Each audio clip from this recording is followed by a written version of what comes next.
Welcome to all of you. इस lecture में हम लोग कार्डियोवास्कुलर सिस्टम या कह सकते हैं हार्ट का पार्ट 2 हम लोग डिस्कस करेंगे। पार्ट 1 हम लोगों ने ऑलरेडी पिछले लेक्चर में डिस्कस कर लिया है। उससे पहले मैं आप लोगों को रिक्वेस्ट कर रहा हूँ, please subscribe my channel medical academy. Okay, देखते हैं इसमें हम लोग डिस्कस करेंगे हार्ट के सेप्टम के बारे में। सेप्टम क्या होता है? सेप्टम एक पार्टीशन होता है। सेप्टम के बारे में हम लोग डिस्कस कर रहे हैं, कितने सेप्टम होते हैं।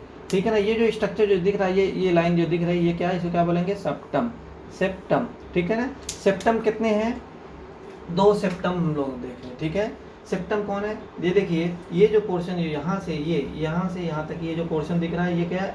एट्रियम का पोर्शन है। कि कौन सा पोर्शन है? एट्रियम का। तो देखिए, ये राइट एट्रियम है, ये लेफ्ट एट्रियम है। इन दोनों के बीच में एक पार्टीशन है, इसको क्या बोलेंगे? पार्टीशन को क्या बोलेंगे? सेप्टम। तो ये एट्रियम के बीच में है, इसलिए इस सेप्टम को बोलेंगे इंटर एट्रियल सेप्टम। तो ये सेप्टम किसके बीच में लोकेट है? राइट एट्रियम और लेफ्ट एट्रियम के बीच में लोकेट है। तो हम कह सकते हैं वो सेप्टम जो राइट एट्रियम और लेफ्ट एट्रियम के बीच में लोकेट होता है, उसको क्या बोलते हैं? Inter atrial septum. ठीक है ना। हमने इंटर एट्रियल सेप्टम देख लिया। फिर इसके बाद हम देखते हैं, इस चैम्बर में आते हैं, लोअर चैम्बर में आते हैं। ये लोअर चैम्बर क्या होता है? वेंट्रिकल होता है। तो हम देख रहे हैं यहाँ भी सेप्टम है, यहाँ भी पार्टीशन है, यहाँ भी सेप्टम है। तो इस सेप्टम किसके बीच में है? वेंट्रिकल के बीच में है। ठीक है। तो राइट वेंट्रिकल और लेफ्ट वेंट्रिकल के बीच में है। हम कह सकते हैं इसको हम बोलेंगे इंटर वेंट्रिकुलर सेप्टम। क्यों बोलेंगे? क्योंकि ये सेप्टम राइट वेंट्रिकल और लेफ्ट वेंट्रिकल के बीच में, इसलिए इसको बोलेंगे इंटर वेंट्रिकुलर सेप्टम। ओके, हमने सेप्टम के बारे में डिस्कस कर लिया। अब हम लोग वॉल्व के बारे में डिस्कस करने जा रहे हैं। ठीक है ना। कितने वॉल्व होते हैं? मेनली कितने वॉल्व होते हैं? 4 वॉल्व होते हैं। कितने वॉल्व होते हैं? How many valve is there in the human heart? Human heart is having a 4 valve होते हैं हार्ट में। देखते हैं कौन कौन से होते हैं। देखिए, पहले वॉल देखिए, ये क्या है? ये राइट एट्रियम है, ये राइट वेंट्रिकल है। ये राइट एट्रियम, ये राइट वेंट्रिकल। इन दोनों के बीच में ये जो वॉल है, ये क्या है? वॉल क्या है? वॉल एक समझ लिए लाइक ए गेट है।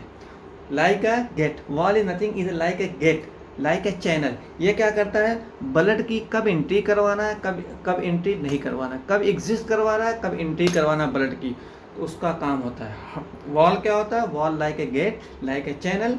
एक चैनल की तरह वॉल होता है, एक गेट की तरह होता है। जैसे हम चैनल बंद कर दिए, गेट बंद कर दिए, तो कोई आदमी अंदर से बाहर नहीं जा सकता, अंदर से या बाहर से अंदर नहीं आ पाता। उसी तरीके से वॉल क्या है? वॉल अगर बंद हो गया, देखिए मान लीजिए ये वॉल है, ये अगर बंद हो गया, तो राइट एट्रियम में जो ब्लड है राइट वेंट्रिकल में नहीं पहुंचेगा। समझ रहे हैं कि नहीं? ये देखिए, ये वाल बंद हो गया, तो राइट एट्रियम से राइट वेंट्रिकल में ब्लड नहीं पहुंचेगा। ये वाल खुल गया, तो ये राइट एट्रियम से ब्लड कहाँ पहुंच जाएगा? राइट वेंट्रिकल में। तो गेट की तरह हुआ कि नहीं? गेट की तरह हो गया ना। इस चीज पे valve is nothing, valve is like a gate. Okay, तो हम देख रहे हैं वो वाल, ये राइट एट्रियम राइट वेंट्रिकल के बीच में जो वाल है, उसको क्या बोलेंगे? Tricuspid wall. क्या बोलेंगे? Tricuspid wall. The wall which is present between the right atrium and right ventricle is known as tricuspid wall। एक वाल हो गया। हमने 4 वाल बताया था ना। अब दूसरे वाल के बारे में डिस्कस करते हैं। दूसरा वाल देखते हैं, ये लेफ्ट एट्रियम है, ये लेफ्ट वेंट्रिकल है। इन दोनों के बीच में देखिए वॉल है कि नहीं? गेट है कि नहीं? इसको वॉल बोलेंगे। ठीक है ना। तो हम ये इस वाल को क्या बोलेंगे? बाइकस्पिड वॉल, या इसका नाम मिट्रल वॉल। इसका दो नाम होता है, या तो बोलेंगे बाइकस्पिड वॉल, या तो इसको बाइकस्पिड वॉल और मिट्रल वॉल भी बोल सकते हैं। ठीक है ना। तो इसका 2 नाम होते हैं। तो ये लेफ्ट एट्रियम और लेफ्ट वेंट्रिकल के बीच में जो वॉल होता है, उसको क्या बोलेंगे? बाइकस्पिड वॉल, या हम कह सकते हैं मिट्रल वॉल। तो the valve which is located between the left atrium and left ventricle is known as tricuspid valve, और we can say mitral valve. Okay, valve को हमने 2 वॉल हमने डिस्कस कर दिया। ठीक है ना। अब तीसरा चौथा देखते हैं। ये इसमें इस स्ट्रक्चर में आ जाइए, इस स्ट्रक्चर में आ जाइए। अभी हम आगे बताएंगे हम आप लोगों से। ये दिख रहा है, देखिए एक ब्लड वेसल्स होती है, किसमें? राइट वेंट्रिकल में एक ब्लड वेसल्स होती है, इसको बोलते हैं पल्मोनरी आर्टरी। ये देखिए राइट वेंट्रिकल है। ठीक है, ये राइट वेंट्रिकल है। एक मिनट, ये देखिए क्या बोलते हैं? Right atrium, okay, left atrium, right ventricle, left ventricle आ गया ना। ये ब्लड वेसल्स कहाँ पे है, देखिए ये ब्लड वेसल्स है, इस कहाँ पे है, राइट वेंट्रिकल में। तो राइट वेंट्रिकल से एक ब्लड वेसल्स निकलती है, वो आगे पीछे आगे तक जाती है। तो इसमें एक वॉल लगे होते हैं, क्या होते हैं, एक वॉल होते हैं, जिसमें दिखा दे रहा हूँ, ये वॉल है, क्या है, वॉल है, ये वॉल है, ठीक है ना। इसको बोलेंगे पल्मोनरी वॉल, क्या बोलेंगे, पल्मोनरी वॉल, ठीक है। तो पल्मोनरी वॉल किसके किसके बीच में होता है, देखिए किसके किसके बीच में होता है। देखिए ये राइट वेंट्रिकल है, राइट वेंट्रिकल एक ब्लड वेसल निकल रही है, एराइज हो रही है, उसको क्या बोलेंगे, पल्मोनरी आर्टरी। तो पल्मोनरी आर्टरी, ये पल्मोनरी आर्टरी यहाँ तक हुई, तो पल्मोनरी आर्टरी और एग्जैक्ट लोकेशन यहाँ पे, एक मिनट एकदम एग्जैक्ट लोकेशन जो है यहाँ पे आएगी, ठीक, ये आएगी। ये बताइए ये वाल जो है जो दिख रहा है, ये राइट वेंट्रिकल है और ये पल्मोनरी कैपिलरी। तो पल्मोनरी कैपिलरी और राइट वेंट्रिकल के बीच में जो वॉल, उसको क्या बोलेंगे, pulmonary wall. The valve which is located between the pulmonary capillary, pulmonary capillary, pulmonary artery. ये क्या, पल्मोनरी आर्टरी है, कहाँ से राइज हुई है, राइट वेंट्रिकल से। तो पल्मोनरी आर्टरी में एक वॉल होता है, उस वॉल क्या बोलेंगे, पल्मोनरी वॉल। तो पल्मोनरी वॉल कहाँ पे होता है, पल्मोनरी आर्टरी में होता है। लेकिन एग्जैक्ट किसके किसके बीच में होता है, पल्मोनरी आर्टरी और राइट वेंट्रिकल के बीच में जो वॉल होता है उसको क्या बोलेंगे, पल्मोनरी आर्टरी और राइट वेंट्रिकल के बीच में जो वॉल होता है उसको क्या बोलेंगे, पल्मोनरी वॉल। थर्ड वॉल हो गया, ठीक है ना। फोर्थ वॉल के बारे में डिस्कस करते हैं, ठीक है। फोर्थ वॉल ये है, फोर्थ वॉल ये वाला है, ये एक मिनट, ये यहाँ पे एक वॉल है, ये क्या है, ये एक ब्लड वेसल्स है। ये ब्लड वेसल्स से कहाँ से अराइज हो रही है, कहाँ से निकल रही है, ये क्या है, हमारा लेफ्ट वेंट्रिकल। लेफ्ट वेंट्रिकल से एक ब्लड वेसल से निकल रही है, ये देखिए निकल रही है, इस तरीके से आगे गई, इसको बोलेंगे एओर्टा। क्या बोलेंगे, एओर्टा। तो एओर्टा में एक वॉल है कि नहीं, इसको बोलेंगे एओर्टिक वॉल। तो ये वॉल एओर्टा में, इसको बोलेंगे एओर्टिक वॉल, ठीक है ना। किसके किसके बीच में एग्जैक्ट अगर पूछा किसी किसी बीच में आएगा तो लेफ्ट वेंट्रिकल और एओर्टा के बीच में जो वॉल होता है उसको बोलेंगे एओर्टिक वॉल। इस तरीके से हमने 4 वॉल के बारे में डिस्कस कर लिया है, ठीक है ना। वॉल को हमने बता दिया, वॉल क्या करता है, it act as like a canal, like a gate, मतलब ये ब्लड की कब एंट्री करवाना है, कब एग्जिट करवाना है, ये मेंटेन करते हैं। वॉल के बारे में हम लोगों ने डिस्कस कर लिया। अब हम लोग डिस्कस करते हैं ओके, अब हम लोग लेयर के बारे में डिस्कस करते हैं। यस, लेयर के बारे में डिस्कस करते हैं कि ह्यूमन हार्ट में कितनी लेयर होती है। देखिए हार्ट में कितनी लेयर होती है, हार्ट की जो वॉल है उसमें कितनी लेयर होती है। हार्ट की जो वॉल है मेनली 3 लेयर होती है।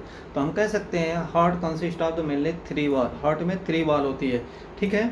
तो 3 वॉल देखते हैं कौन सी है। ये देखिए आप इस स्ट्रक्चर को देखिएगा ना, स्ट्रक्चर वेरी इंपॉर्टेंट है। बायो में सबसे important cheese anatomy and physiology, bio में सबसे इंपॉर्टेंट स्ट्रक्चर होता है ना। स्ट्रक्चर को आप लोग देखेंगे आप लोगों को समझ आ जाएगा ना। तो ये स्ट्रक्चर जो आप लोगों को दिख रहा है ये वॉल है ना, ये क्या है, हार्ट है। ये हार्ट का स्ट्रक्चर है। वॉल के बारे में डिस्कस करेंगे। हमने बोला कितनी वॉल है, ये जो सब कितनी लेयर आती है वॉल में, हार्ट में कितनी लेयर होती है, या हार्ट के वॉल में कितनी लेयर होती है, 3 लेयर होती है, देख रहे हैं, ठीक है। ये बाहरी सबसे दिख रही है ना, बाहर की ये वॉल दिख रही है ना, ठीक है। ये स्ट्रक्चर पूरा कंप्लीट किसका, ये हार्ट का स्ट्रक्चर है। तो ये बाहर वाली जो वॉल जो दिख रही है इसको क्या बोलेंगे, the outermost layer of heart is known as pericardium. तो हम जो सबसे बाहरी लेयर होती है हार्ट की उसको क्या बोलेंगे, पेरिकार्डियम। तो ये सबसे बाहरी लेयर है ना, तो इसको हम क्या बोलेंगे, पेरिकार्डियम, ठीक है। पेरिकार्डियम, क्यों पेरिकार्डियम, क्योंकि हम जानते हैं हार्ट की जो सबसे बाहरी लेयर होती है उसको हम पेरिकार्डियम बोलते हैं। लेकिन यहाँ पे एक चीज़ ये है कि पेरिकार्डियम सिंगल लेयर के मिलके नहीं बने थे। पेरिकार्डियम ऐसा नहीं कि ये सिंगल लेयर बाहर की होगी, पेरिकार्डियम 2 लेयर की मिलके बनी होती है। ये 2 लेयर ये एक लेयर एक 2 लेयर, ये 2 लेयर मिलके बनी होती तब इसकी पेरिकार्डियम क्या आउटर लेयर होती है किसकी, हार्ट की। तो ये दोनों लेयर जब जोड़ेंगे तब जाके हमारा क्या होगा, पेरिकार्डियम। तो अब हमें देखना पड़ेगा कि हार्ट की जो सबसे बाहरी लेयर होती है उसको बोलेंगे पेरिकार्डियम। लेकिन हार्ट में एक ही पेरिकार्डियम नहीं होती, 2 लेयर मिलके तब बनी होती है। तो हमें 2 लेयर देखना पड़ेगा, बाहर की 2 लेयर देखना पड़ेगा। देखते हैं ना, ठीक है ना, एक नहीं 2 देखना पड़ेगा। देखिए एक ये है और दूसरा ये दिख रहा है, ये दिख रहा है ना, ये वाली, ये रेड कलर में ये वाली। तो ये जोड़ दें, ये जोड़ दें, ये दोनों बाहर है कि नहीं, देखो सबसे बाहर ये, उससे बाहर ये है, यही दोनों बाहर है ना, समझ रहे कि नहीं। तो हम ये लेयर जो सबसे बाहर, उसके थोड़ा सा जस्ट अंदर वाली ये लेयर, ये दोनों मिला के तब क्या होगा, ये दोनों जोड़ देंगे तब क्या होगा, तब पेरिकार्डियम होगा। क्यों पेरिकार्डियम होगा, हम जानते हैं कि पेरिकार्डियम जो हार्ट की सबसे बाहरी लेयर होती है, लेकिन ये 2 लेयर के मिलके बनी होती है, 3 तो टोटल होती है, लेकिन जो बाहरी वाली वो 2 ही के मिलके वही बनी होती है। तो उसमें देखते हैं, अब उसमें देखते हैं कि आउटर कौन सी है, बाहरी वाली कौन सी है, और इनर कौन सी, किसकी देखते हैं। अब पेरिकार्डियम में देखते हैं, पेरिकार्डियम की आउटर कौन होती है और इनर कौन होती है। देखिए ये बाहरी, ये आउटर दिख रही है कि नहीं दिख रही है, तो ये आउटर लेयर, ये किसकी आउटर लेयर, ये पेरिकार्डियम की। तो पेरिकार्डियम की आउटर जो लेयर होती है उसको बोलेंगे पैराइटल पेरिकार्डियम। क्या बोलेंगे, पैराइटल पेरिकार्डियम। तो हम कह सकते हैं कि हार्ट की क्या बोलते हैं, पेरिकार्डियम की जो सबसे बाहरी लेयर होती है उसको क्या बोलेंगे, पेरिकार्डियल पैराइटल पेरिकार्डियम। हार्ट की जो सबसे बाहरी लेयर होती है उसको बोलेंगे पैराइटल पेरिकार्डियम।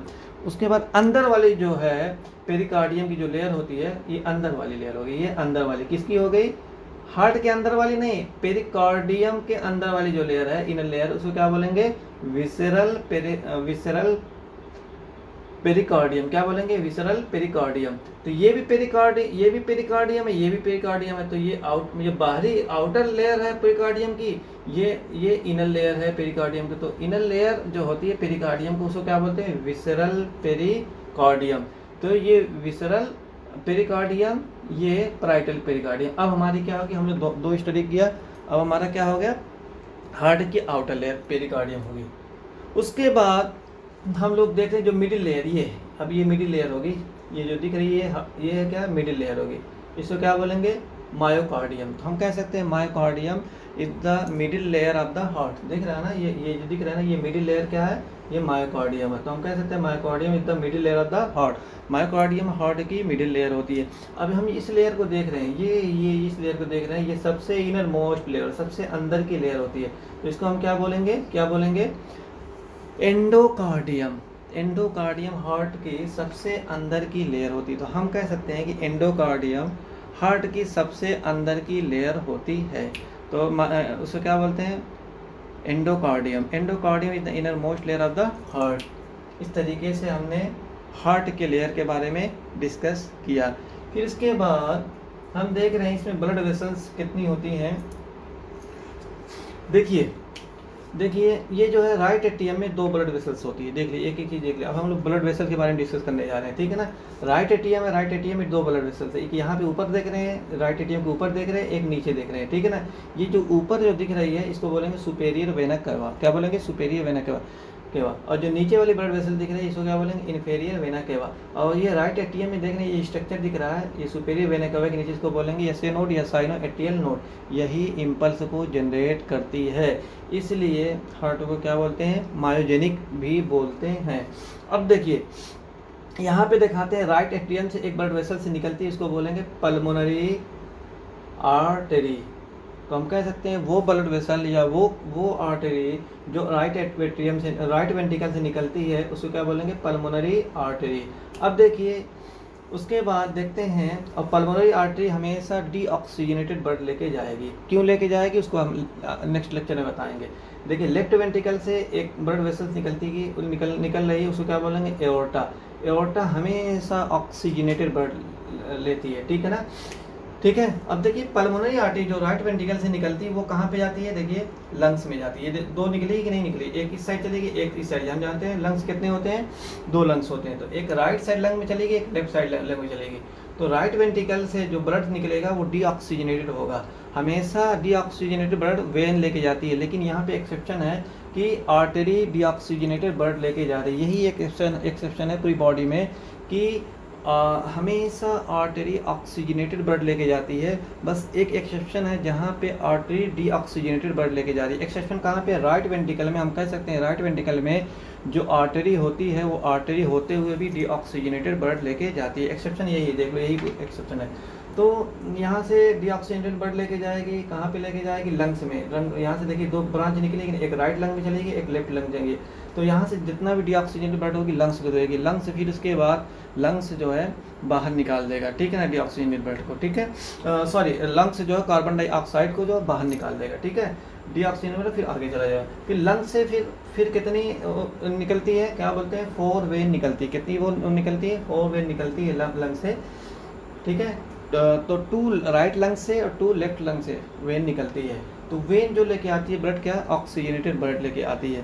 देखिए ये भी एक्सेप्शन है, हमेशा वेन कैसा ब्लड लेके आती है, डीऑक्सीजनेटेड लेके आती है। लेकिन क्या बोलते हैं, लंग से जो वेन आ रही है लेफ्ट वेंट्रिकल में, वो वेन होते हुए भी ऑक्सीजनेटेड ब्लड लेके जा रही है। ये एक्सेप्शन, इस चीज़ को याद रख लो, ठीक है ना। ये जो 4 वेन मैंने दिखाया है, 2 वेन राइट लंग से आई है और 2 वेन लेफ्ट लंग से आई है। ये कहाँ पे आ जाएगी, लेफ्ट एट्रियम में आएगी, लेफ्ट एट्रियम ब्लड लेके आएगी, लेफ्ट एट्रियम में ब्लड लेके आएगी। ये ब्लड कैसा होगा, ऑक्सीजनेटेड होगा, ठीक है ना।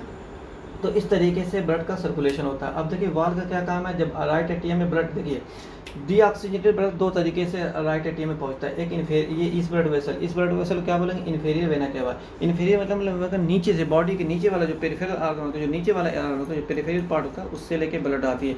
जबकि सुपेरियर वेना डीऑक्सीजनेटेड ब्लड लेके, जबकि superior vena cava deoxygenated blood कहाँ से लेके आती है, ये ब्रेन रीजन से, ये नेक रीजन से, ये सर्वाइकल रीजन से ब्लड लेके आती है, कहाँ, राइट एट्रियम में। फिर राइट एट्रियम जब फुल हो जाता है, कंप्लीट होता है, तो ये वाल ऑटोमेटिक खुल जाते हैं।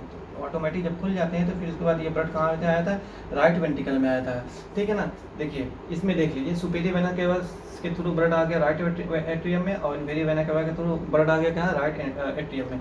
जब राइट एट्रियम फुल हो जाएगा तो ये वाल, ट्राइकैस्पिड वाल, ये ऑटोमेटिक खुल जाएंगे, फिर ब्लड आ जाएगा राइट वेंट्रिकल में। फिर राइट वेंट्रिकल में आया तो राइट वेंट्रिकल में एक कैपिलरी है, एक जो है आर्टरी, उसको बोलेंगे पल्मोनरी आर्टरी। पल्मोनरी आर्टरी के थ्रू ये ब्लड कहाँ पहुँचेगा, लंग्स में पहुँचेगा। लंग्स में जो ये ब्लड पहुँचेगा वो डीऑक्सीजनेटेड होगा। लंग्स फिर उसके बाद ऑक्सीजनेटेड ब्लड किसके थ्रू, 4 वेन के थ्रू, 4 वेन होती है, उसको बोलेंगे पल्मोनरी वेन, उसके थ्रू लेफ्ट एट्रियम में भेजेगी, ठीक है ना, लेफ्ट एट्रियम में भेजेगी। लेफ्ट एट्रियम में जो ब्लड आएगा ऑक्सीजनेटेड होगा। जैसे ही लेफ्ट एट्रियम में ब्लड फुल हुआ तो ये जो है क्या बोलते हैं, जो वाल होते हैं बाइकास्पिड वाल, किसके बीच में, लेफ्ट एट्रियम और लेफ्ट वेंट्रिकल के बीच होते हैं, ऑटोमेटिक खुल जाएंगे। इस तरीके से ब्लड कहाँ पे आ जाएगा, लेफ्ट वेंट्रिकल में आ जाएगा, ठीक है ना। फिर लेफ्ट वेंट्रिकल में हम देख रहे हैं एक ब्लड वेसल्स होती है, इसको बोलते हैं aorta. Aorta is the larger blood artery, सबसे बड़ी आर्टरी होती है। तो यहाँ पे जो भी ब्लड होगा ऑक्सीजनेटेड होगा, तो एओर्टा लेके जाएगी कहाँ, इस तरीके से एओर्टा लेके निकलती है ऑक्सीजनेटेड ब्लड। तो ये जो वेन जो आर्टरी, ये यहाँ से एक ब्रांच निकलेगी, वो ब्रांच निकले जाएगी कहाँ पे, ब्रांच एओर्टा की ब्रांच निकली, वो ब्रांच कहाँ जाएगी, हार्ट में ब्लड देगी, ऑक्सीजनेटेड ब्लड देगी, ठीक है ना। फिर उसके बाद उसको बोलेंगे क्या बोलते हैं, फिर इसके बाद एओर्टा बॉडी के डिफरेंट पार्ट में ब्लड को, ऑक्सीजनेटेड ब्लड को पहुंचाती है। Thank you so much.